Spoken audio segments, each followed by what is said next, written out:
गुरुर्ब्रह्मा गुरुर्विष्णुर् गुरुर्ब्रह्मा गुरुर्विष्णुर् गुरुर्देवो महेश्वरः गुरुर्देवो महेश्वरः गुरुसाक्षात् परब्रह्म गुरुर्साक्षात् परब्रह्म तस्मै श्री गुरवे नमः तस्मै श्री गुरवे नमः। ॐ नमो भगवते वासुदेवाय ॐ नमो भगवते वासुदेवाय ॐ नमो भगवते वासुदेवाय ॐ नमो भगवते वासुदेवाय ॐ नमो भगवते वासुदेवाय वासुदेवाय वासुदेवाय। प्रेम से बोलो श्री कृष्ण भगवान की जय, भोलेनाथ भंडारी की जय।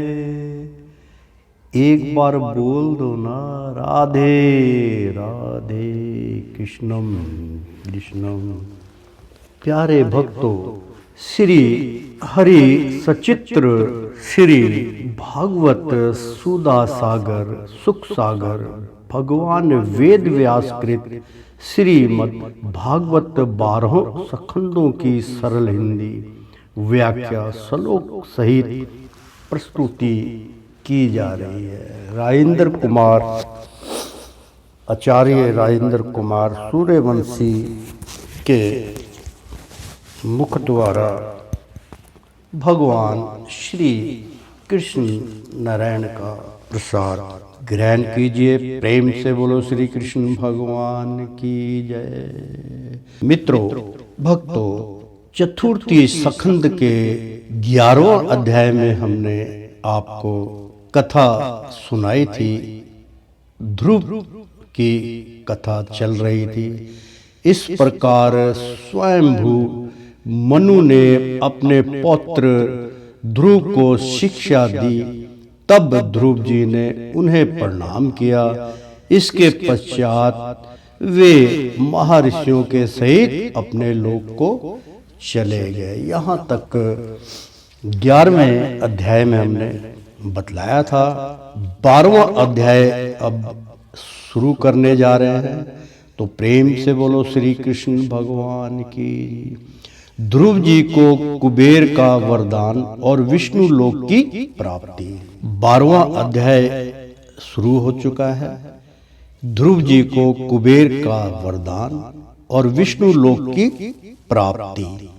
श्री मैत्री जी कहते हैं, विदुर जी, ध्रुव का क्रोध शांत हो गया है और वे यक्षों के वध से निर्वृत्त हो गए हैं। यह जानकर भगवान कुबेर वहां आए। उस समय यक्ष, चारण और किन्नर लोग उनकी स्तुति कर रहे थे। उन्हें देखते ही ध्रुव जी हाथ जोड़कर खड़े हो गए। तब कुबेर ने कहा, श्री कुबेर जी बोले। कुबेर जी भगवान श्री कृष्ण के देवलोकों के खजांची भी हैं। भगवान श्री कृष्ण के खजांची हैं कुबेर। तो कुबेर जी बोले, शुद्ध हृदय क्षत्रिय कुमार, तुमने अपने दादा के उपदेशों से ऐसा दुष्ट यज्ञ बैर त्याग दिया। इससे मैं तुम पर बहुत प्रसन्न हूँ। वास्तव में ना तुमने यक्षों को मारा है और ना यक्षों ने तुम्हारी भाई को। समस्त जीवों की उत्पत्ति और विनाश का कारण तो एकमात्र काल ही है। यह मैं तू आदि मिथ्या बुद्धि तो जीव को अज्ञानवश संपन्न के समान शरीर आदि को ही आत्मा मानने से उत्पन्न होती है। इसी से मनुष्य को बंधन एवं दुख आदि विपरीत अवस्थाओं की प्राप्ति होती है। प्रेम से बोलो कुबेर जी महाराज की जय। यथात वास्तव में ना तुमने यक्षों को मारा है, यानी कि मृत्यु और जीवन का यहाँ पे व्याख्यान है कि कुबेर जी कहते हैं वास्तव में ना तुमने यक्षों को मारा है और ना यक्षों को ने तुम्हारे भाई को मारा है, और समस्त जीवों की उत्पत्ति और विनाश का कारण तो एकमात्र काल ही, यानी कि जीवन मृत्यु के जो दाता है वो है तो विष्णु भगवान, भगवान श्री कृष्ण, लेकिन वो काल स्वरूप जो है मृत्यु का दाता माना गया है। तो यह मैं तू आदि मिथ्या बुद्धि, यानी कि मैं और आप सोचते कि इसने उसको मारा, इसने उसको मारा, ये मिथ्या बुद्धि है। ये बुद्धि जो है बिल्कुल मिथ्या है, इसका कोई मायने नहीं होता। तो जीव को अज्ञानवंश, मतलब हमारी अज्ञानता के कारण हम उसके ऊपर दोष रोपण करते हैं। अज्ञान व स्वप्न के समान शरीर आदि को ही आत्मा मानने से उत्पन्न होती है। जो आदमी शरीर को आत्मा मान लेता है कि यही सब कुछ है, वो उसकी बुद्धि मिथ्या चली जाती है, हर ली जाती है, वो अज्ञानता के वश में होता। आत्मा बिल्कुल पृथक है, हमारे अंदर विराजमान है, वो इसी के वो मायापति हैं, उसी के आगमन से सारा संचार चलता है। तो इसी से मनुष्य को बंधन एवं दुख आदि विपरीत अवस्थाओं की प्राप्ति होती है। ध्रुव अब तुम जाओ, भगवान तुम्हारा मंगल करे। तुम संसार पास से मुक्त होने के लिए सब जीवों में राम सम दृष्टि रखकर स्वर भूत आत्मा भगवान श्री हरि का भजन करो। अर्थात मित्रों, इसी से मनुष्य को बंधन एवं दुख आदि विपरीत अवस्थाओं की प्राप्ति होती है। जो आदमी अपने शरीर को ही सब कुछ मानता है, उस आदमी की मृत्यु अलग अलग तरीके से दुख आदि के अवस्थाओं में उसको भोगना पड़ता है। दुख आदि विपरीत हो जाते हैं, अवस्थाओं की प्राप्ति होती है। तो ध्रुव अब तुम जाओ, भगवान तुम्हारा मंगल करें। तुम संसार पास से मुक्त होने के लिए सब जीवों में समदृष्ट, यानी कि सबको एक संसार में पास के लिए मुक्त हो गए आप इस संसार में, और सब जीवों को एक समान दृष्टि से रखकर सर्वभूत आत्मा, यानी कि स्वयं अपने आप को भगवान श्री हरि का भजन करो। वे संसार पास का छेदन करने वाले हैं तथा संसार की उत्पत्ति आदि के लिए अपनी त्रिगुणित आत्म माया शक्ति से युक्त होकर भी वास्तव में उनसे रहित है। उनके चरण कमल ही सबके लिए भजन करने योग्य है।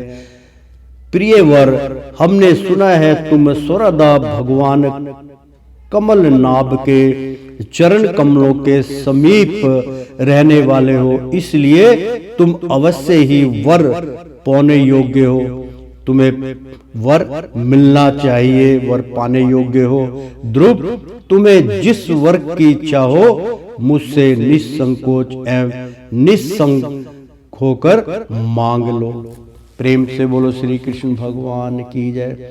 श्री मैत्री जी कहते हैं, विदुर जी, यक्ष राज कुबेर ने जब इस प्रकार वर मांगने के लिए आग्रह किया, तब महाभागवत महामती ध्रुव जी ने उनसे यही मांगा कि मुझे श्री हरि की अखंड स्मृति बनी रहे, जिससे मनुष्य सहज ही दुस्तर संसार सागर को पार कर जाता है।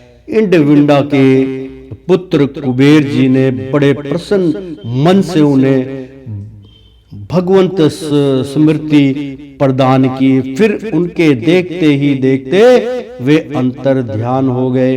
इसके पश्चात ध्रुव जी भी अपनी राजधानी को लौट गए। यहाँ रहते हुए उन्होंने बड़ी बड़ी दक्षिणा वाले यज्ञों से भगवान यज्ञ पुरुष की आराधना की। भगवान ही द्रव्य क्रिया और देवता संबंधी समस्त कर्म और उनके फल हैं तथा वे ही कर्म फल के दाता भी हैं। सर्वोपाधि शून्य सर्व आत्मा श्री अच्युत में प्रबल वेग युग भक्ति भाव रखते हुए ध्रुव जी अपने में और समस्त प्राणियों में स्वर व्यापक श्री हरि को ही विराजमान देखने लगे।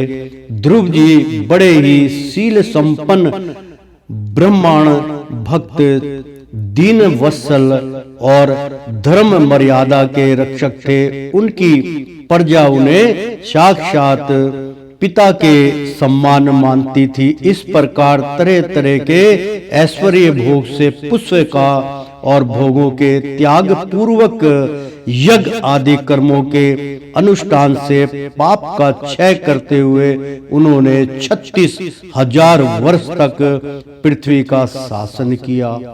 प्रेम से बोलो ध्रुव महाराज की जय। 36,000 वर्ष तक उन्होंने यहाँ पर अपना शासन किया, लोगों को ज्ञान प्रदान किया और अच्छे कर्मों की तरफ इस संसार को मोड़ा। जितेंद्रियां मतलब उनकी जो इंद्रियां थे उस पर विजय प्राप्त करी उन्होंने। महात्मा ध्रुव ने जितेंद्रियां महात्मा ध्रुव ने इसी तरह अर्थ धर्म और काम के संपादन में बहुत से वर्ष बिताकर अपने पुत्र उत्कल को राज सिंहासन सौंप दिया। इस संपूर्ण दृश्य परपंग को अविधारित चित्त संपन्न और गंधर्वैग्र नगर के समान माया से अपने में ही कलिपित मानकर और यह समझकर कि शरीर स्त्री पुत्र मित्र सेना भरा पूरा खजाना जानने महल सुरमई विहार भूमि और समुद्र यंत्र भूकंप भूमंडल का राज्य ये सभी काल के गाल में पड़े हुए हैं। वे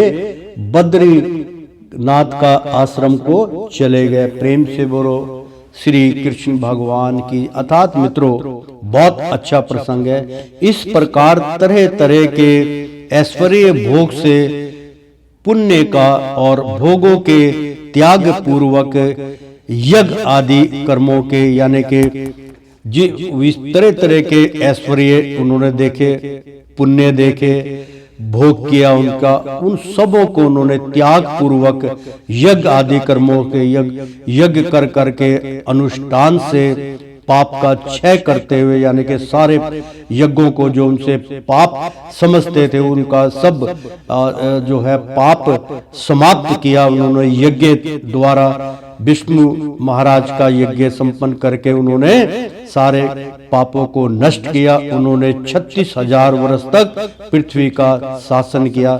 भगवान के कहने पे 36,000 वर्ष इस पृथ्वी के ऊपर उन्होंने राज किया। जो जितेंद्रियां मतलब जो उनकी इंद्रियां थी सबका उन्होंने सबके ऊपर अपनी विजय प्राप्त करी। महात्मा ध्रुव ने इसी तरह अर्थ धर्म यानी के इस पृथ्वी पे रहने वाले संसार का धर्म क्या है और काम के संपादन में बहुत से वर्ष बिताकर अपने पुत्र उत्कल मतलब ध्रुव के जो पुत्र थे वो उत्कल थे, उनको राज सिंहासन पे अपने राज सिंहासन पर सौंप दिया। उनको कहा बेटा अब तुम इस शासन को चलाओ, हमारा समय समाप्त होता है। कितनी हजार वर्ष की उनकी आयु होगी, उसमें पता नहीं कितने उन्होंने जन्म लिए होंगे, कितने कार्य के होंगे। तो इस संपूर्ण दृश्य पापचक को अविधारचित सपन और गंधर्व नगर के सम्मान माया से अपने में ही कलिपित मानकर और यह समझकर कि शरीर स्त्री पुरुष मित्र सेना भरा पूरा खजाना जानने महल सुरभ्य विहार भूमि और समुद्र पर्यटन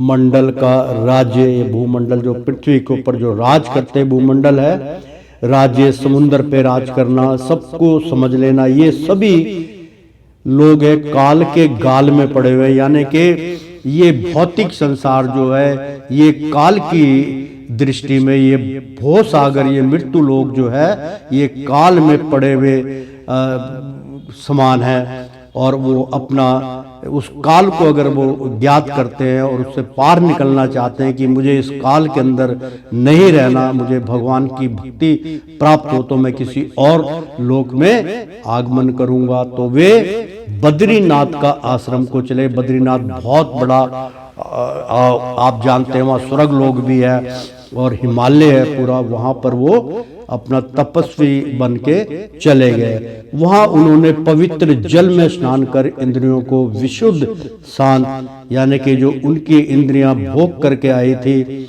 उन्होंने जल में स्नान करके इंद्रियों को विशुद्ध शांत किया, सारी इंद्रियों को अपना शांत किया। फिर स्थिर एक स्थान आसन से बैठकर, यानी कि अपने एक स्थान पर उन्होंने आसन जमा के बैठ गए। प्राणायाम द्वारा वायु को वश में किया, प्राणायाम से प्राण वायु और अपान वायु को अपने वश में किया। तदनंतर मन के द्वारा इंद्रियों को ब्रह्मा विषय से हटाकर मन को भगवान के स्थूल विराट स्वरूप में स्थित कर दिया। प्रेम से बोलो श्री कृष्ण भगवान। यहाँ पे बहुत अच्छा प्रसंग है मित्रों, मैं साथ के साथ इसका उच्चारण करके बतलाता हूँ। वहां उन्होंने पवित्र जल में, यानी कि हिमालय पे जब वो बद्रीनाथ आश्रम पहुंचे, वहां पे उन्होंने उस कुंड में गर्म और ठंडे पानी के जो स्वस्थ गंगा है वहां पर उन्होंने स्नान किया। जो बद्री के चरणों से, यानी कि भगवान श्री हरि नारायण के और लक्ष्मी के चरणों से जो जल निकलता वो बहुत पवित्र माना गया। उसमें स्नान करने से कई जन्मों के पाप नष्ट हो जाते हैं। तो वहां उन्होंने पवित्र जल में स्नान कर इंद्रियों को विशुद्ध शांत, यानी कि जितनी भी शुद्धता थी जो उनके अंदर विशुद्ध पना भरा हुआ था, वो इंद्रियों को विशुद्ध, बिल्कुल विशुद्धता, तो कि मैं इंद्रिया बेचैन थी तो उनको बिल्कुल स्नान करके शांत किया। फिर स्थिर आसन से, मतलब एक स्थान पर अपना आसन जमाकर बैठकर प्राणायाम द्वारा, यानी कि वायु को, यानी कि प्राण वायु और अपान वायु दोनों को गबन करने में वो प्राणायाम द्वारा जो है वश में किया, उनको अपने वश में कर लिया। तो तन अंतर मन के द्वारा, यानी कि मन के जब तन है, तन के अंदर जो मन है, मन के द्वारा जो इधर उधर भटकाता है इंद्रियों को ब्रह्मा विषयों से, यानी कि ब्रह्म एक जो है वो पूरा संसार है, ये भौतिक संसार को ब्रह्म ब्रह्मांड का ज्ञान भी कहते हैं। तो इंद्रियों को ब्रह्मा विषयों से, ब्रह्म ज्ञानी जो है वो भी विषयों में भोग करते हैं। तो हटा के बड़ी बड़ी मतलब चीजें हैं, वन है, पहाड़ है, पृथ्वी है, जल है, आनंद भरी ये ब्रह्मा की सृष्टि है। तो इंद्रियों को ब्रह्मा विषयों से, कि अपनी इंद्रियों को इसके पृथक करना है, तो विषयों से हटाकर मन को भगवान के स्थूल विराट स्वरूप में स्थिर कर दिया। मतलब उसको मन को हटा के भगवान के जो विराट रूप में जो चतुर्भुज रूप है और जो विशाल भगवान का रूप है, जहाँ पे अनाहत मतलब जो है पंचम स्वर अनाहत बाजे, यानी कि उसमें 5 जो है नाद हमेशा बजते रहते, भगवान का भजन कीर्तन होता है। तो विराट स्वरूप में स्थिर कर दिया। उसी विराट रूप का चिंतन करते करते वे अंत में ध्याता और देह के भेद से शून्य निर्बल कल्प समाधि में लीन हो गए और उस अवस्था में विराट स्वरूप का भी परित्याग कर दिया। जब आदमी वो सब कुछ उसमें प्राप्त हो जाता है तो देखिए अंत में उन्होंने कहा कि मेरा भी आपको त्याग करना, क्योंकि जब दोनों एक हो जाते हैं प्रभु और भक्त, तो वो अपने आप ही ऑटोमेटिक उनका अपना भगवान का और अपना एक हो जाते, तो उनका जो आगमन था उसका त्याग हो जाता है। तो निर्विकल्प समाधि में लीन हो गए, यानी कि होश ना रहा और भगवान के अंदर ही उन्होंने अपने आप को लीन कर दिया और उस अवस्था में विराट स्वरूप का भी उन्होंने परित्याग कर दिया। जो विराट रूप उनको जिसके उन्होंने उपासना की उसका भी उन्होंने परित्याग कर दिया। इस प्रकार भगवान श्री हरि के प्रति निरंतर भक्ति भाव का प्रभाव चलते रहने से उनके नेत्रों में बार बार आनंदा श्रद्धाओं की बाढ़ से आ जाती है। मित्रों, यहाँ बहुत अच्छा प्रसंग था कि उन्होंने निर्वल कल्प समाधि में लीन हो गए और उस अवस्था में विराट रूप का भी परित्याग कर दिया। यानी कि वो विराट रूप इतना बड़ा है, इतना विशाल है कि वो अब ऑटोमेटिकली अपने आप ही अदृश्य हो जाता है। तो उसमें चिंतन जो है वो भगवान के प्रति रखो, जो भगवान के भाव है। तो इस प्रकार भगवान हरि के प्रति निरंतर, जैसे भगवान श्री कृष्ण नारायण है, उनके प्रति बालक रूप है, किशोर अवस्था, सारे रूपों का उन्होंने नियंत्रण अपनी उल्लेख किया है। उनको किसी भी रूप को आप चुनाव कर लो तो भक्ति भाव का प्रभाव चलते रहने से उनके नेत्रों में बार बार आनंद श्रद्धालुओं की बाढ़ से आ जाती थी। इससे उनका हृदय द्रवीभूत हो गया और शरीर में रोमांच हो गया। फिर देहाभिमान गलित हो जाने से उन्हें मैं ध्रुव हूं इसकी स्मृति भी ना रही। प्रेम से बोलो ध्रुव भगवान की जय। मित्रों, यहाँ पर एक बहुत सुंदर प्रसंग है कि वो कहते हैं कि इससे उनका हृदय त्रिविभूत, यानी कि तीन जो भूतकाल है, भविष्य काल, जो तीन काल जो बताए गए, वर्तमान काल, भविष्य काल और भूतकाल, ये जो है तीनों काल जो है उसके पर विजय प्राप्त जब हो जाती है तो सारे गुण भी उनके वशीभूत हो जाते हैं। तो भूतकाल, वर्तमान काल और भविष्य काल, ये तीनों कालों का वो ज्ञात कर लेते हैं और उसका अपने फिर वो आस्ते आस्ते वो तीनों काल मुक्त हो जाते हैं और तीनों गुणों को वो हर लेते हैं। तो तीनों गुणों का हर का मतलब कि हरि स्वयं उनके समीप आ चुके हैं। तो वहां पर जो है गया और शरीर में रोमांच हो गया। यानी कि जब आप ये तीनों स्थिति से ऊपर चले जाएंगे, ब्रह्म स्थिति जब तक रहती है आप ध्यान लगाएंगे सब कुछ ब्रह्म स्थिति से ऊपर है, पर ब्रह्मा में विष्णु नारायण भगवान, फिर उससे ऊपर जाएंगे तो घूम के बाद में आप भगवान श्री कृष्ण के रूप में ही खो जाएंगे। तो ऐसा रोमांच आता है कि जो आनंद आप भोग रहे हैं पूरी जीवन काल के अंदर, के पहले बचपन था, बालक स्वरूप थे, फिर बचपना था, यानी कि फिर उसके बाद किशोर अवस्था, फिर वृद्ध अवस्था, फिर वामपंथ आश्रम ग्रहण किया, सब कुछ त्याग दिया। लेकिन जो आप करके आए हो पिछले कर्म में, उनका पीछा कैसे छुड़ाया, वो बार बार हमारे भक्ति के मार्ग पे बाधा बना देते हैं। वो मन हमारा चंचल है, इसलिए उसका त्याग करने के लिए आपको भगवान हरि के समक्ष अपना जीवन अर्पण करना पड़ेगा।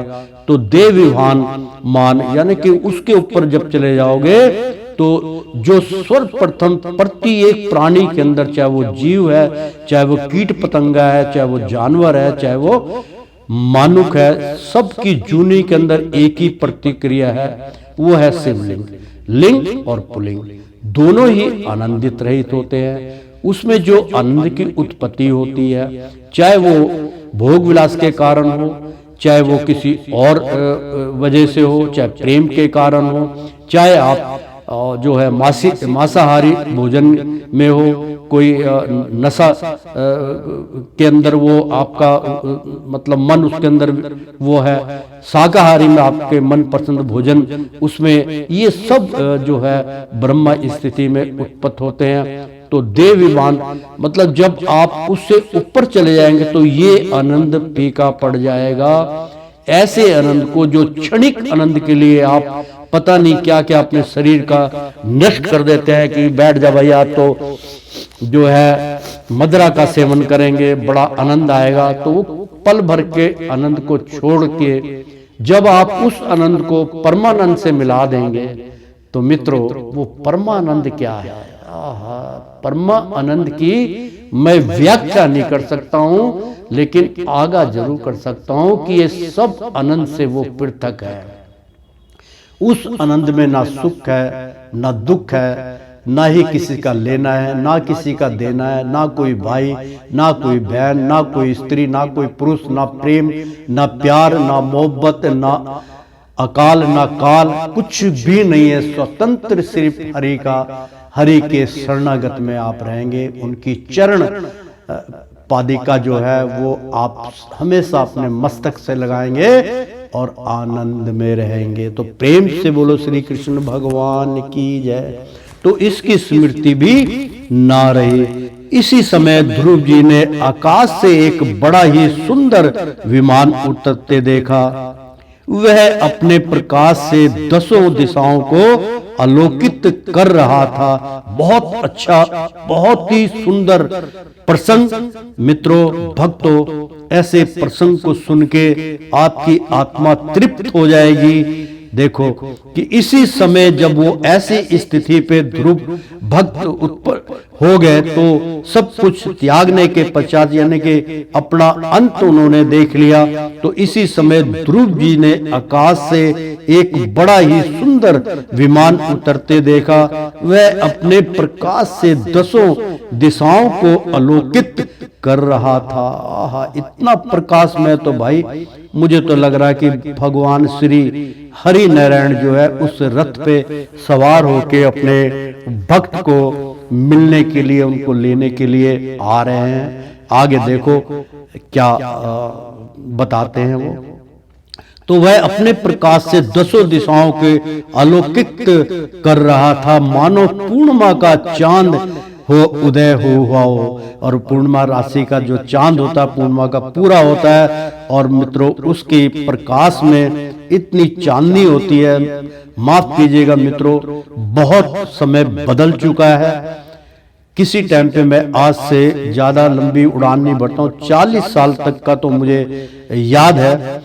और 40 साल के अंदर मैंने, क्योंकि 10-12 साल का बालक जो होता है उसको सब कुछ याद आ जाता है, वो कभी भूलता नहीं है। तो उस अवस्था में जो चांदनी होती थी, जो चांदनी रात होती थी, वो इतनी खिलखिली हुई चांदनी रात होती थी कि आनंद भरे कि एक उस चांदनी रात में कई रेंगने वाले सर्प इत्यादि को हमने बड़े प्रेम से मतलब उसको आनंद लेते हुए देखा। और एक सुई अगर गिर जाए तो आप उसको भी देख सकते थे, लेकिन वो सारा प्रकाश अब समाप्त होता जा रहा है। हमारी जो जौन परत है उसके ऊपर हमारे ही कारण गंदी वायु, गैस, ये सब उत्पादन करते वो वहां पर जम रही है। इससे वो प्रकाश जो है वो छन के तो आता है, परंतु उसकी थोड़ी बहुत छाया रह जाती है। तो उसमें 2 श्रेष्ठ पार्षद गदाओं का सहार लिए खड़े थे। यानी कि जब वो पूर्णिमा का चंद्र ही उदय हुआ हो ऐसा महसूस हो रहा था। उस आकाश से जो मतलब विमान आ रहा था तो वो बहुत ही प्रकाशमय था। तो उसमें 2 श्रेष्ठ पार्षद यानी कि भगवान के पार्षद थे, गदाओं यानी कि गदा पकड़ी था का सहारा लिए खड़े थे। गदा जैसे हाथ में लेके और जमीन पे टिका के खड़े होते हैं कि अब हमें कोई छेड़ नहीं सकता। तो उनके 4 भुजाएं थी। प्रेम से बोलो विष्णु नारायण की जय। 4 भुजा वाले आगे ना मित्रों। देखो भागवत चल रही है और साथ के साथ वो अंतरकरण में महाराज की वाणियां दर्ज होती हैं। हमारे आने से वहां तक पहुंचने से पहले ही वो आदेश दे देते हैं कि अब ये जो है वाणी, अमृत वाणी का अब ये समय आने वाला है। वो अपने मुख द्वारा ही समझ लीजिए वो ये सत्संग करते हैं। वाणी कहते हैं। देखो अभी ऊपर में मैंने कहा था कि इतने प्रकाश में तो स्वयं विष्णु ही आगमन होते हैं, तब ऐसा होता है। तो उनमें दो श्रेष्ठ पार्षद गदाओं का सहारा लेकर खड़े हैं। उनके चार भुजाएं थी। चार भुजाएं का मतलब है कि विष्णु नारायण चतुर्भुज रूप की जय। वो अपने ब्रजमान थे, सुंदर श्याम शरीर था। आहा, मतलब उनका श्याम वर्ण था। श्याम सुंदर यानी कि श्याम कलर जो होता है मित्रों, वो सबसे सुंदर माना गया। ना वो गोरा होता है, ना काला होता है, ना ही वो होता है, ना वो सांवला होता है। वो होता है मुस्की कलर, जिसको देख के आप उसकी सुंदरता का अंदाजा नहीं लगा। वो मोहनी होता है, उसको देख के आकर्षित हो जाता है इंसान। तो सुंदर श्याम शरीर था, किशोर अवस्था थी, यानी कि बिल्कुल नौजवान मतलब ना थे। और किशोर अवस्था जैसे कि 15 साल की, 12, 14, 15 साल की अवस्था जो किशोर अवस्था थी वो थी। और अरुण कमल के समान नेत्र थे। आहा, अरुणा यानी कि बहुत ही सुंदर अरुण जैसे होता है कि नसीला, एकदम आंखें भरी हुई, हल्की हल्की सी आंखों में लालपना, और वो ऐसे मुस्कुराती हुई जो जैसे ओठों पे मुस्कुराहट है मित्रों, वो मुस्कुराहट जो है मैं देख रहा हूँ कि भगवान चतुर्भुज नारायण की आंखों में वो मुस्कुरान है। हमें आंखें देख के, मुंह बंद कर लीजिए, मैं आंख देख के बता सकता हूँ कि वो मुस्कुरा रहे हैं। आंखें भी मुस्कुराती हैं मित्रों। इतना भव्य प्रसंग आपको कोई नहीं बतलाएगा कि आंखें भी मुस्कुराती हैं। आंख देख के आप दिल का हाल जान सकते हैं। आंखों से करुणा उत्पन्न होती है, आंखों से दया होती है, आंखों से निर्मल गंगा बहती है, और उन्हीं सुंदर नैनों से मुस्कुराहट नजर आती है। और ऐसी सुंदर आंखें जिसको चूमने का दिल करता है, उसकी ऐसी सुंदरता मैं आपको उनकी व्याख्या कर रहा हूं जो मुझे नजर आ रही है। मैं तो सोच रहा हूं कि मैं आजकल जो है, आपने देखा होगा कि पुरुष हो चाहे स्त्री हो चाहे बच्चे हो, वो नाक में अपना वो बांध लेते हैं, जैसे मतलब मास्क लगा लेते हैं, और उसके बाद सिर्फ आंखें नजर आती हैं। तो वो ऐसी आंखें नजर आ रही हैं, लेकिन उनके होठ जो है वो बहुत कुदरती ऐसे लाल है, और ऐसे चेहरे के ऊपर कहीं कोई दाग नहीं, कोई मूछ नहीं, कोई दाढ़ी नहीं, बिल्कुल क्लीन, जैसे एक 3 साल का जो बच्चा होता है वो कितना सुंदर होता है। नैन नस कितने सुंदर होते हैं, छोटी सी उनकी नाक है, और आंखें, मैं आंखों की कितनी व्याख्या करूं उतनी कम है। आंखों से वो मुस्कुरा रहे हैं मित्रों। आंखों से मुस्कुराहट कभी देखी हो तो जान लेना, दिल का हाल भी आंखों से पता चल जाता है। अगर कोई किसी के अंतर्करण में कोई जहम कर गया, या कोई उसको गम है, या कोई गमहीन है, या कोई उदास है, वो सब आंखों से पता चल जाता है। तो आंखों की मुस्कुराहट जो ओठों तक पहुंच जाती। तो मित्रों, सहारा लिए खड़े थे, उनके 4 भुजाएं थी, सुंदर श्याम शरीर था, किशोर अवस्था थी, और अरुण कमल के समान नेत्र थे। वे सुंदर वस्त्र, विरीट हार, भुज बंद और अति मनोहर कुंडल धारण किए हुए थे। उन्हें पुष्प श्लोक श्री हरि के सेवक जान ध्रुव जी हर बड़ाट में पूजा आदि का कर्म भूल कर सहसा खड़े हो गए, और ये भगवान के पार्षदों में प्रधान है ऐसा समझकर उन्होंने श्री मधुसूदन के नामों का कीर्तन करते हुए उन्होंने हाथ जोड़कर प्रणाम किया। ध्रुव जी का मन भगवान के चरण कमलों में तलीन हो गया, और वे हाथ जोड़कर बड़ी नम्रता से सिर नीचा किए खड़े रह गए। तब श्री हरि के प्रिय पार्षद सुनंद और नंद के उनके पास जाकर मुस्कुराते हुए कहा, प्रेम से बोलो श्री कृष्ण भगवान ध्रुव महाराज की जय। सुनंद और नंद कहने लगे, राजन आपका कल्याण हो, आप सावधान होकर हमारी बात सुनिए। अपने 5 वर्ष की अवस्था में ही तपस्या करके सरोवर भगवान को प्रसन्न कर लिया था।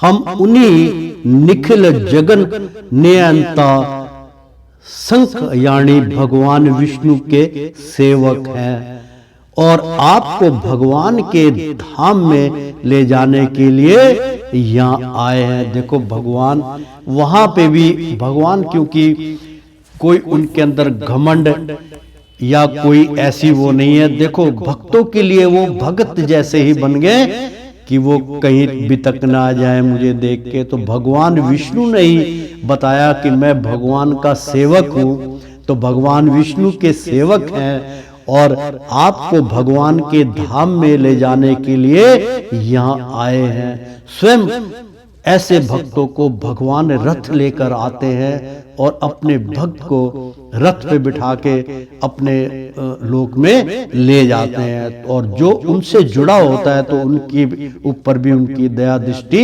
पड़ जाती है। तो आपने अपनी भक्ति के प्रभाव से विष्णु लोक का अधिकार प्राप्त किया है, जो औरों के लिए बड़ा दुर्लभ है। परम ज्ञानी सप्तऋषि ऋषि भी वहां तक नहीं पहुंच सके, यानी कि जो तपस्वी ऋषि होते हैं, जो बहुत तप करते हैं, वो भी विष्णु लोक को प्राप्त नहीं होते। तो आपने तो विष्णु लोक आपने तप के द्वारा प्राप्त किया। 36,000 वर्ष आपको हो गए। 5 साल की अवस्था से लेके यहाँ तो 1 मिनट भी नहीं हो पाता है। हरि ओम। वे वहां तक नहीं पहुंच सके। वे नीचे से केवल उसे देखते रहते हैं। सूर्य और चंद्रमा आदि ग्रह नक्षत्र एवं तारागण भी उसकी प्रदक्षिणा किया करते हैं। चलिए आप उसी विष्णु धाम में निवास कीजिए। प्रिय वर, आज तक आपके पूर्वज तथा और कोई भी उस पद पर कभी नहीं पहुंच सके। भगवान विष्णु का वह परमधाम सारे संसार का वंदनीय है। आप वहां चलकर विराजमान हो आयुष्मान।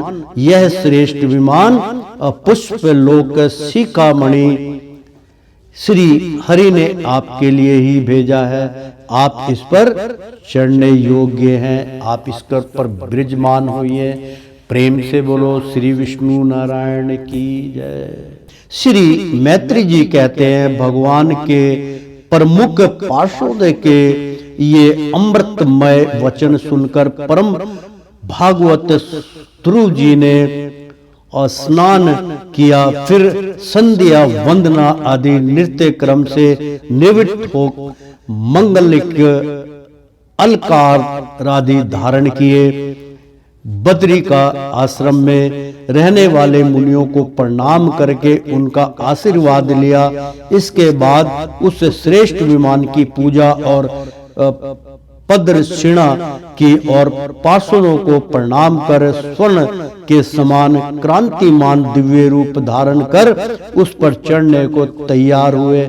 इतने में ही ध्रुव जी ने देखा कि काल मूर्तिमान होकर उनके सामने खड़ा है। तब वे मृत्यु के सिर पर पैर रखकर उस समय अद्भुत विमान पर चढ़ गए। उस समय आकाश में दुंदुभी, मृदंग और ढोल आदि बाजे बजने लगे। श्रेष्ठ गंधर्व गान करने लगे और फूलों की वर्षा होने लगी। प्रेम से बोलो विष्णु भगवान की जय।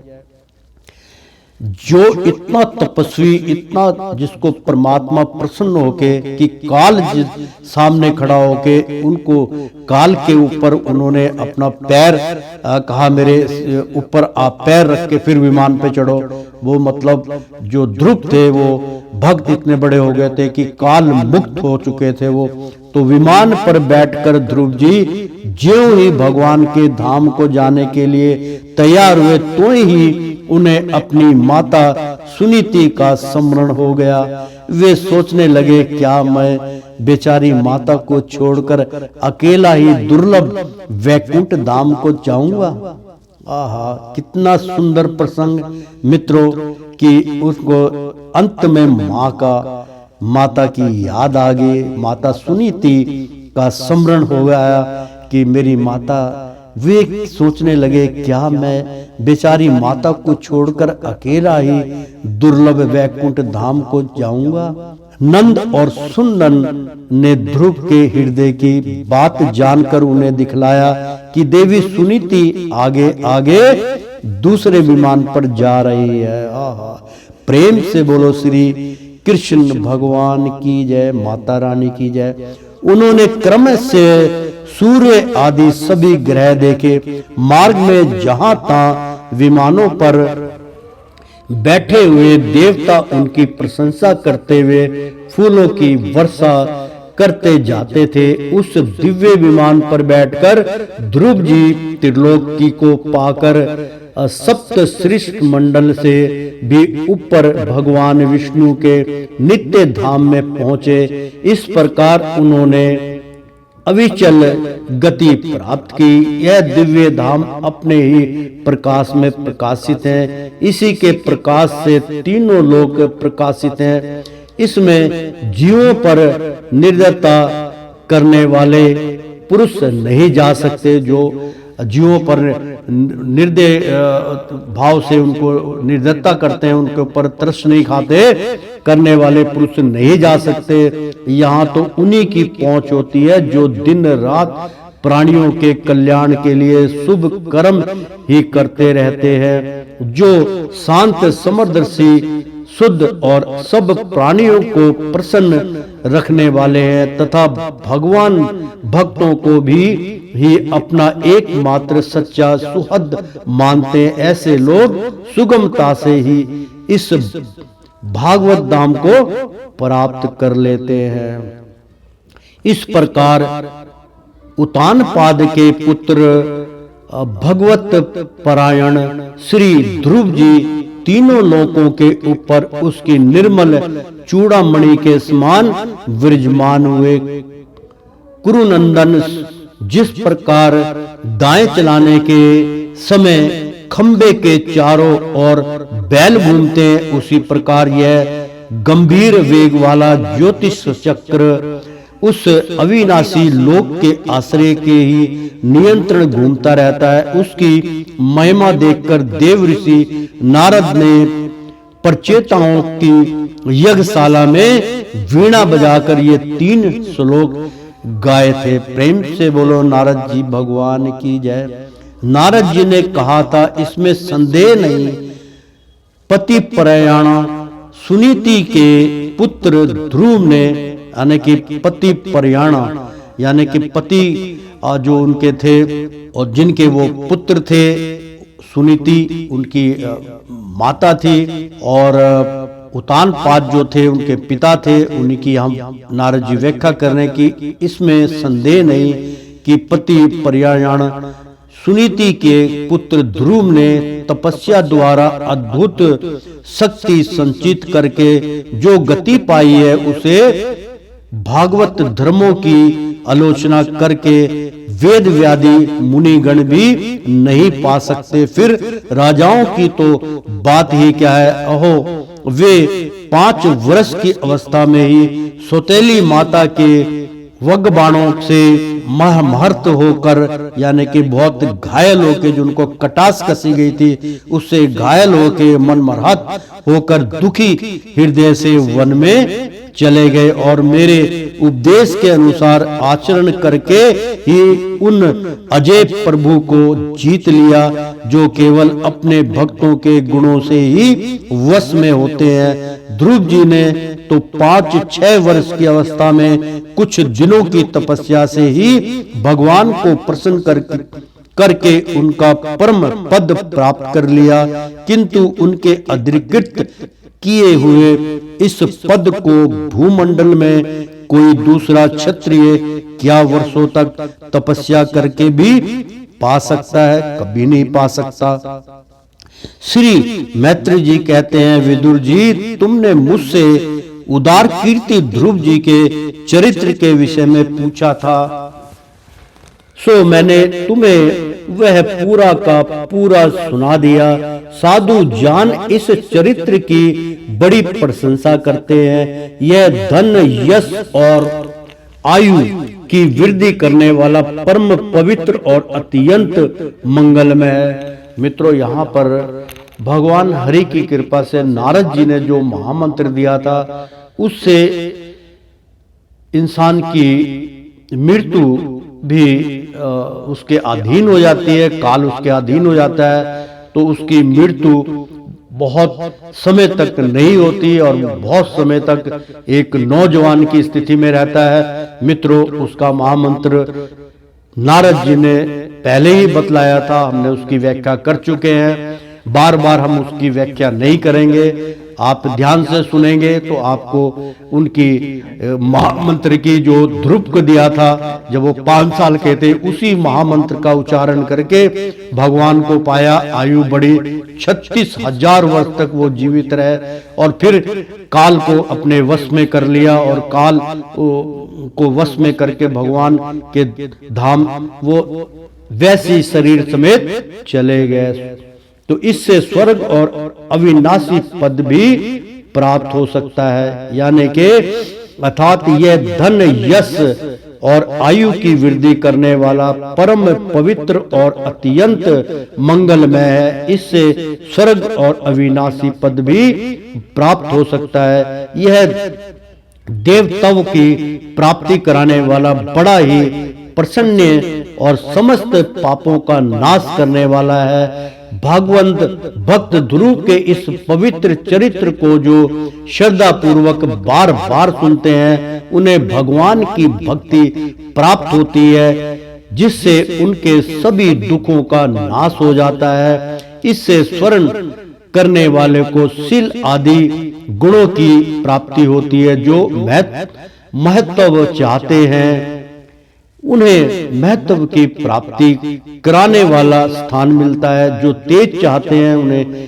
तेज प्राप्त होता है और जो मन शिव यों का मान बढ़ाता है। पवित्र कीर्ति ध्रुव जी के इस महान चरित्र का प्रातः और सायकाल ब्रह्मा आदि द्वितीय जातियों के समाज में एकाग्र चित्त से, यानी कि ब्रह्मांड आदि सायकाल के समय और भोर के समय इनका जो दिव्य जातियों के समाज में एकाग्र चित्त से, मतलब जो ऊंची जात यानी कि जात पात नहीं होता, दिव्य जाति यानी कि जो इस भागवत पे जिनका आगमन होता है, जो भागवत से प्रेम करते हैं हरि से, वहां बैठ के समाज में एकाग्र चित्त से कीर्तन करना चाहिए। यानी कि एकाग्र चित्त से 2, 4, 10, 20, 500 लोगों के सामने कीर्तन चल रहा, हमने तो अनगिनत लोगों को इस कीर्तन का भाव सुना रहे हैं। मित्रों, जब आप लोग सहयोग करेंगे एक दूसरे के यहाँ, आप अपने माध्यम से भेजेंगे, बतलाएंगे उनको, तभी तो उन तक पहुंचेगा।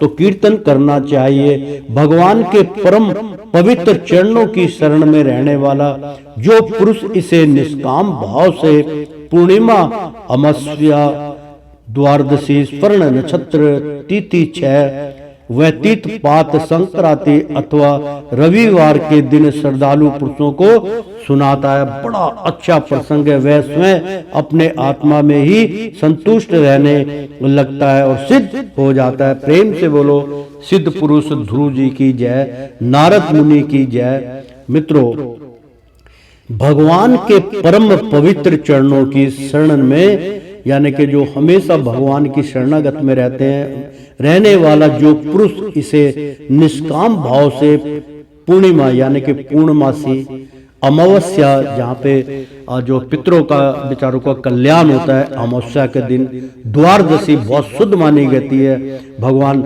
श्री कृष्ण का दिन होता है, द्वादशी है। स्वर्ण नक्षत्र बहुत ही सुंदर नक्षत्र होता है, शुभ कार्य स्वर्ण नक्षत्र में होते हैं। तो तिथि 6 यानी कि इन सब तिथियों में व्यतीत पात यानी कि जो ये तिथियां जब आती है उसमें एक सांकृति या तो संक्रांति दिन, जैसे 13-14 तारीख को हमारी संक्रांति होती है और जिसको हम खिचड़ी बोल देते हैं संक्रांति, अथवा रविवार के दिन, एक रविवार का दिन होता है, भगवान विष्णु नारायण का दिन है, वो सबके लिए सर्वश्रेष्ठ है कि रविवार के दिन श्रद्धालु जो उनसे प्रेम करते हैं पुरुषों को सुनाता है, वह स्वयं अपने आत्मा में ही संतुष्ट रहने लगता है और सिद्ध हो जाता है। प्रेम से बोलो सिद्ध पुरुष भगवान नारद जी की जय। यह साक्षात भागवत दृश्य से एक अमृतमय ज्ञान है, यानी कि यही एक बहुत अमृत ज्ञान है। जो लोग भगवंत मार्ग के मर्म से अनभिज्ञ हैं, उन्हें जो कोई इसे प्रदान करता है, यानी कि जो इससे अचेत है, जो इसके बारे में भागवत के बारे में नहीं जानते, जो कभी सुन नहीं पाते, जिन्होंने भगवान ध्रुव की भक्त की जो है कथा नहीं सुनी है, मैं तो इस ग्रंथ के माध्यम से 1.5 अरब 30 करोड़ की आबादी के महापुरुषों को सुना रहा हूं। सब अपने भाव से इस प्राण कथा को सुनिए, समझिए, एक दूसरे को सुनाइए, कितना उत्तम आपको ज्ञान प्रदान होगा, अज्ञानता आपकी समाप्त हो जाएगी, ज्ञान के प्रति भगवान की शरणागत में आप पहुंचेंगे। तो उस दीन वत्सल कृपालु पुरुष पर देवता अनुग्रह करते हैं। ध्रुव जी के कर्म सर्वत्र प्रसिद्ध और परम पवित्र हैं। वे अपनी बाल्यावस्था में ही माता के घर और खिलौनों का मोह छोड़कर श्री विष्णु भगवान की शरण में चले गए थे। कुरुनंदन, उनका यह पवित्र चरित्र मैंने तुम्हें सुना दिया। तो प्रेम से बोलो श्री ध्रुव महाराज की जय, प्रेम से बोलो विष्णु भगवान की जय, और बड़े प्रेम से बोलो आचार्य श्री श्री श्री महर्षि नारद मुनि की जय। उनके माध्यम से हमें इतना बड़ा खुलासा प्राप्त हुआ। तो प्रेम से बोलो श्री कृष्ण भगवान की जय। तो श्रीमन नारायण नारायण हरि हरि, तेरी लीला सबसे न्यारी न्यारी, बोलो हरि हरि। मित्रों, 12वां अध्याय समाप्त हुआ। 13वां अध्याय हम आपको प्रस्तुति कर रहे हैं। 13वां अध्याय हम शुरू कर रहे हैं। तो 13वें अध्याय में ध्रुव वंश का वर्णन, राजा अंग का चरित्र। श्री सूत जी कहते हैं, सौनक जी, श्री मैत्रेय मुनि के मुख से ध्रुव जी की विष्णु पद पर अरुण होने का वृत्तांत सुनकर विदुर जी के हृदय में भगवान विष्णु की भक्ति का उद्रेक हो आया और उन्होंने फिर मैत्रेय जी से प्रश्न करना आरंभ किया। तो विदुर जी ने पूछा, भगवंत परायण मुनिवर, ये परचेता कौन थे, जिसके पुत्र थे, जिसके वश में प्रसिद्ध थे, और उन्होंने कहां पे यज्ञ किया था? भगवान के दर्शन से कृतार्थ नारद जी परम भागवत हैं, ऐसा मैं मानता हूं। उन्होंने पंचरात्र का निर्माण करके श्री हरि की पूजा ताप धृति रूप क्रिया योग का उपदेश दिया है और किया है। जिस समय परचेता गण स्वर धर्म का आचरण करते हुए भगवान यज्ञेश्वर की आराधना कर रहे थे, उसी समय भक्त परवर नारद जी ने ध्रुव का गुणगान किया था। ब्राह्मण उस स्थान पर उन्होंने भगवान की जिन जिन लीला कथाओं का वर्णन किया था, वे सब पूर्ण रूप से मुझे सुनाइए। मुझे उनके सुनने की बड़ी इच्छा हो रही है।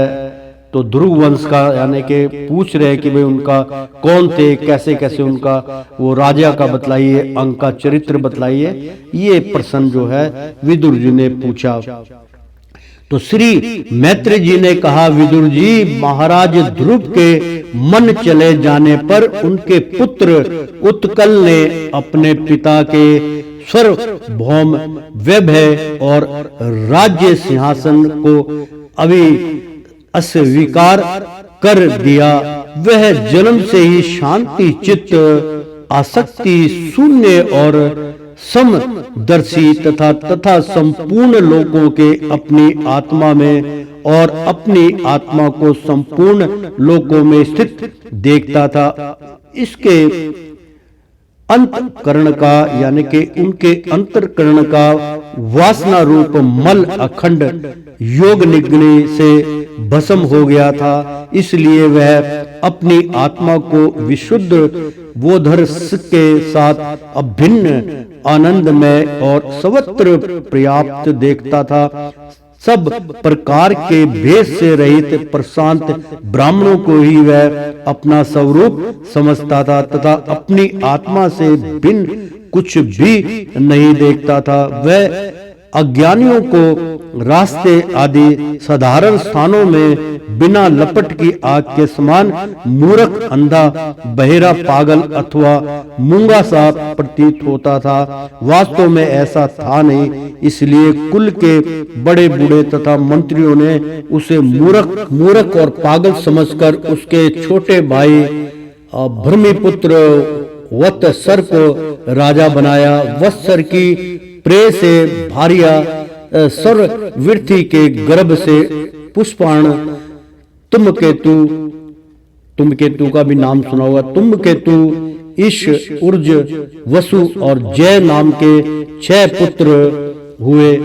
पूर्णाण के प्रभा यानी कि पुष्पाण के प्रभा और दोषा नाम की 2 स्त्रियां थी। उनमें से प्रभा के प्रात मध्यनंद और साय यानी कि मध्यनंदन और साय ये 3 पुत्र हुए। दोषा के प्रदोष, निशित्र और वैश्युष्ट से 3 पुत्र हुए। वैश्युष्ट ने अपनी भार्या पुष्करिणी से स्वर्ग तेजा नाम का पुत्र उत्पन्न किया। उसकी पत्नी आकृति से चक्षु नाम का पुत्र हुआ। चक्षु मनवंतर में वही मनु हुआ। चक्षु मनु की स्त्री नडवाला से पुरु, कुश, चित्र, ध्रुम, सत्यवान, रित्र, वत्र, अग्नितोष, अतिरात, प्रधूम, शिबी और बलमुख ये 12 सत्गुणी बालक उत्पन्न हुए। इसमें उल्मुख ने अपनी पत्नी पुष्करिणी से अंग, यमुना, सुमना, ख्याति, क्रतु, अंगिरा और गय ये 6 उत्तम पुत्र उत्पन्न किए। अंग की पत्नी सुनीता ने क्रुकर्मा वेन को जन्म दिया, जिसकी दृष्टता से उद्विग्न होकर राजश्री अंग नगर छोड़कर चले गए थे।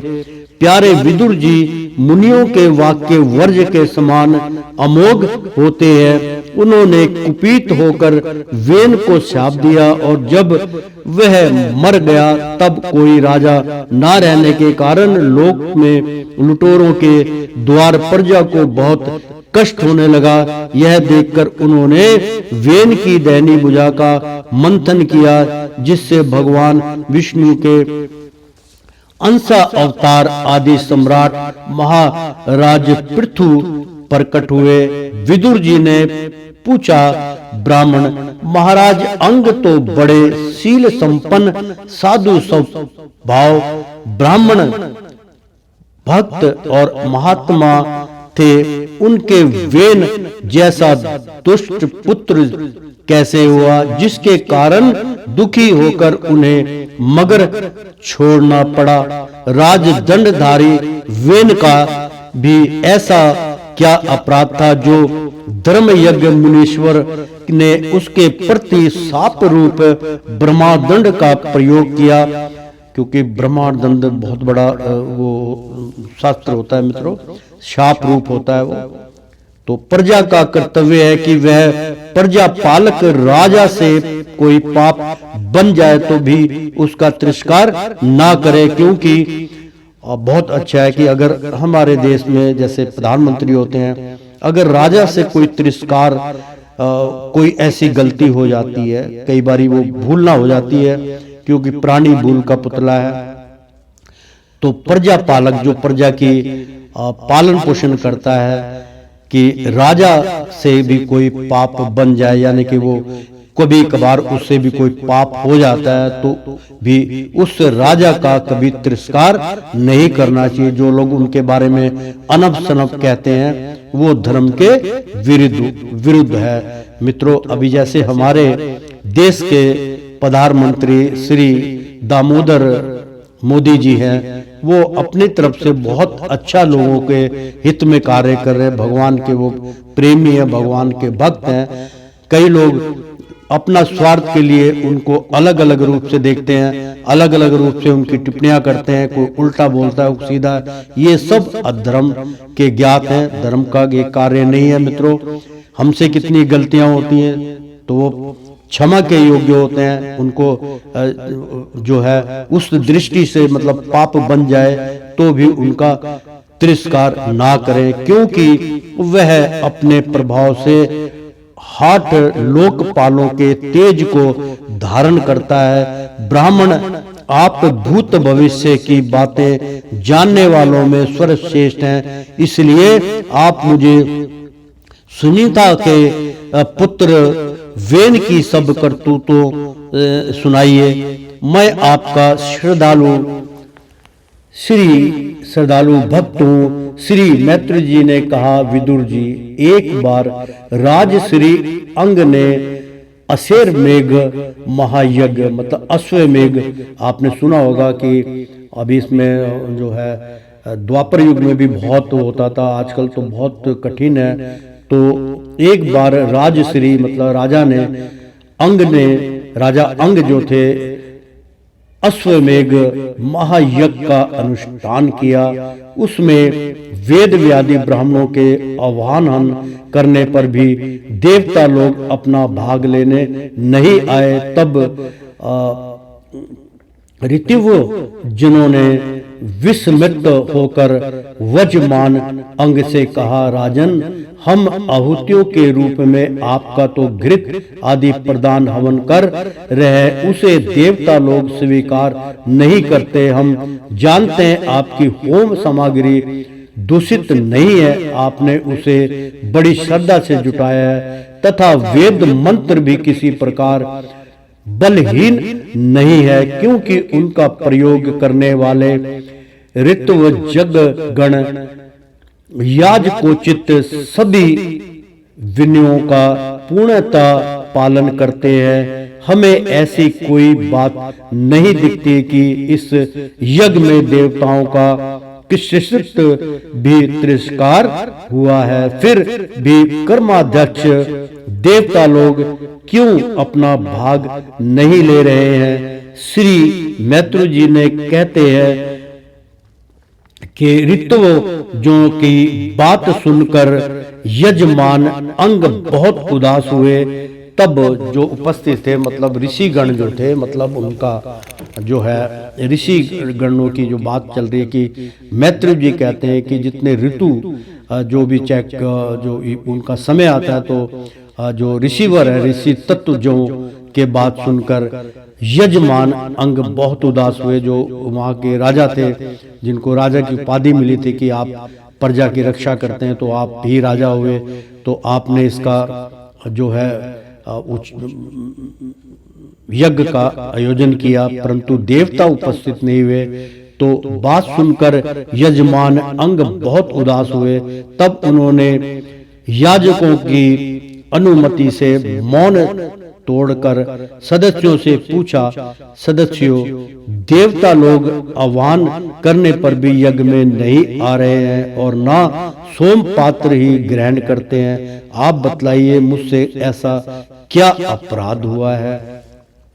सदस्यों ने कहा, जो उपस्थित गण थे वहां, उन्होंने कहा, राजन, इस जन्म में तो आपसे तनिक भी अपराध नहीं हुआ। हाँ, पूर्व जन्म का एक अपराध अवश्य है, जिसके कारण आप ऐसे स्वर्ग गुण संपन्न होने पर भी पुत्रहीन हैं। आपका कल्याण हो, इसलिए पहले आप सुपुत्र प्राप्त करने का कोई उपाय कीजिए। यदि आप पुत्र की कामना से यज्ञ करेंगे तो भगवान यज्ञेश्वर आपको अवश्य पुत्र प्रदान करेंगे। जब संतान के लिए साक्षात यज्ञ पुरुष श्री हरि का आह्वान किया जाएगा, तब देवता लोग स्वयं ही अपना अपना यज्ञ भाग ग्रहण करेंगे। भक्त जिस जिस वस्तु की इच्छा करता है, श्री हरि उसे वही पदार्थ देते हैं। उनकी जिस प्रकार आराधना की जाती है, उसी प्रकार उपासक को फल भी मिलता है। इस प्रकार राजा अंग को पुत्र प्राप्ति कराने का निश्चय कर ऋषिवरों ने, यानी कि ऋषि जनों ने, पशु में यज्ञ रूप से रहने वाले श्री विष्णु भगवान के पूजन के लिए प्रोडास नामक चरु संपन्न किया। अग्नि में आहुति डालते ही अग्नि कुंड से सोने के हार और शुभ्र वस्त्रों से विभूषित एक पुरुष प्रकट हुए। वे एक स्वर्ण पात्र में सिद्ध खीर लिए हुए थे। बहुत अच्छा सुंदर प्रसंग है मित्रों। मैं इसका छोटा सा उच्चारण करके बतलाता हूँ कि इस प्रकार राजा अंग को पुत्र प्राप्ति कराने का निश्चय कर योगी ऋषि जो थे, ऋषिवर जो जिन्होंने पशु में यज्ञ रूप से, यानी कि पशु का मतलब प्रत्येक प्राणी के अंदर यज्ञ रूप से रहने वाले श्री विष्णु, क्योंकि भगवान जो विष्णु नारायण वो सब में आत्मा स्वरूप रहते हैं, तो भगवान के पूजन के लिए प्रोडक्स नामक चरु, मतलब प्रोडक्स नामक कोई आहुति होती है, चरु संपन्न, यानी कि वो बिल्कुल शुद्ध और संपन्न होती है, संपन्न किया। अग्नि में आहुति डालते ही अग्नि कुंड से सोने के हार और शुभ्र वस्त्रों से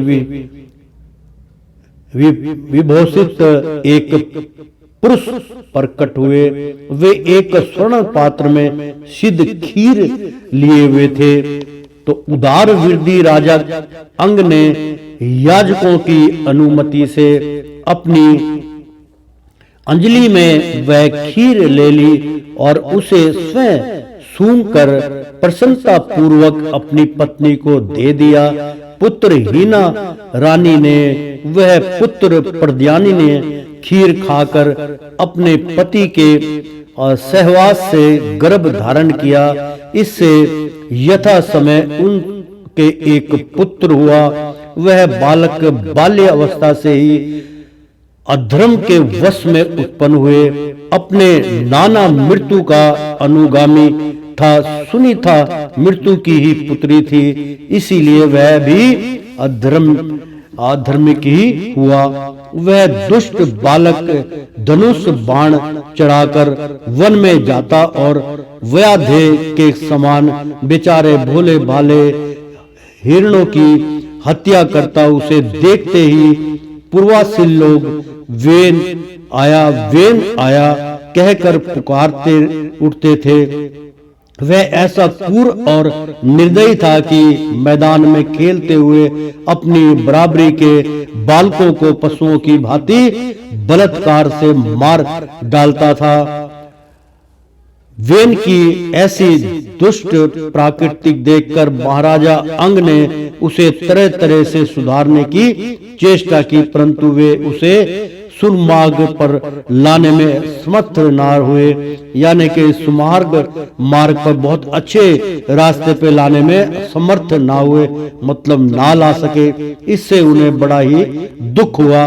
वे मन ही मन कहने लगे जिन गृहस्थों के पुत्र नहीं है उन्होंने अवश्य ही पूर्ण जन्मों में श्री हरि की आराधना की होगी। इसी से उन्हें कुपित की करतूतों से होने वाले असह कलेश नहीं सहने पड़ते, जिसकी करनी से माता पिता का सारा सूर्यस मिट्टी में मिल जाए, उन्हें अधर्म का भागी होना पड़े, सब से विरोध हो जाए, कभी ना छूटने वाली चिंता मोल लेनी पड़े और घर भी दुखारीदायी हो जाए। ऐसी नाम मात्र की संतान के लिए कौन समझदार पुरुष ललचावेगा?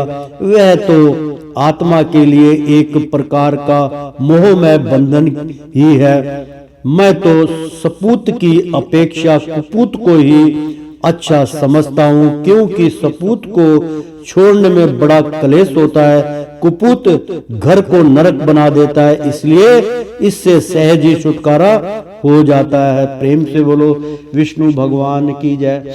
इस प्रकार सोचते सोचते महाराज अंग को रात में नींद नहीं आई, उनका चित्त गृहस्थी से विरक्त हो गया। वे आधी रात के समय बिछोने से उठे। इस समय वेन की माता नींद में बेसुध पड़ी थी। राजा ने सबका मोह छोड़ दिया और उसी समय किसी को भी मालूम ना हो इस प्रकार चुपचाप उस महान ऐश्वर्य से भरे राजमहल से निकलकर वन को चल दिए। महाराजा विरक्त होकर घर से निकल गए।